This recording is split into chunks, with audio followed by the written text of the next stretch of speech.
కుట్రపూరితంగా అపోహలు సృష్టించిన రేవంత్ రెడ్డి ప్రభుత్వానికి పీసీ ఘోష్ నివేదికకు వ్యతిరేకంగా హైకోర్టు తీర్పు చెంపపెట్టు లాంటిది అని అంటున్నారు జీవన్ రెడ్డి. 3 ఏళ్లైనా తుమ్మిడిహట్టి బ్యారేజ్ పెంచకపోవడం రేవంత్ ప్రభుత్వ వైఫల్యానికి నిదర్శనం అంటున్నారు.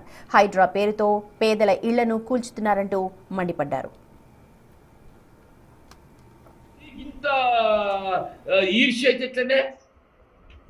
నువ్వు చేయవు చేసిన మీద ఏదైతుందో ఇవాళ కుట్రలు కుతంత్రాలు ఈషా ద్వేషాలు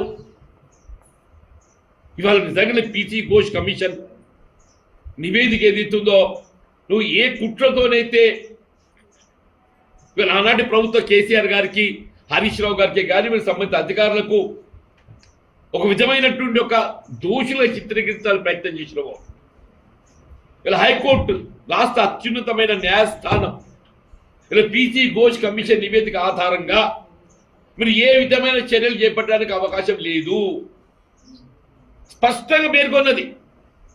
పీసీ ఘోష్ కమిషన్ నివేదిక ఆధారంగా కాళేశ్వరం ప్రాజెక్టు సంబంధించి మీరు ఎవరి మీద ఏ విధమైనటువంటి ఒక చర్యలు చేపట్టే అవకాశం లేదు. అంటే ఏ విధమైన నేర ఆధారితమైనటువంటి యొక్క ఆధారాలు అందులో లేవు. ఏ విధమైన నేర ఆధారిత ఆధారాలు అందులో లేవు. అంత స్పష్టంగా పేర్కొందని చెప్పి అంత స్పష్టంగా పేర్పడికి ఏదైతుందో కళలో కేసీఆర్ కనబడతాడు రేవంత్ రెడ్డికి. రేవంత్ రెడ్డి గారి కళలో ఎవరు కనబడతారు? కేసీఆర్ కనబడతారు. అంప కొడుక మళ్ళీ కేసీఆర్ వచ్చా మళ్ళీ కేసీఆర్ వచ్చా. నువ్వు సకనుడు మీద అంత తొందరగా కేసీఆర్ గుర్తుకొస్తాడా? ఏదైనా ఇప్పుడు అన్నాడు దశాబ్ద కాలం తర్వాత ఇంకా మెరుగైన పాలన మేమందరం కూడా ఉన్నాం. వీళ్ళు కేసీఆర్ గారు 2 పర్యాయాలు ముఖ్యమంత్రి ఏదైతుందో ఈ రాష్ట్రాన్ని జాతీయ స్థాయిలో అంతర్జాతీయ స్థాయిలో నిలబెట్టడం జరిగిందో ఇంతకంటే మెరుగైతే బాగుంటుంది. ఇప్పటికే నేడు పీసీ ఘోష్ కమిషన్ నివేదిక చెల్లుబాటు కాదు. దాని ఆధారంగా ఏ విధంగా చర్యలు తీసుకోవడం సాధ్యం కాదు.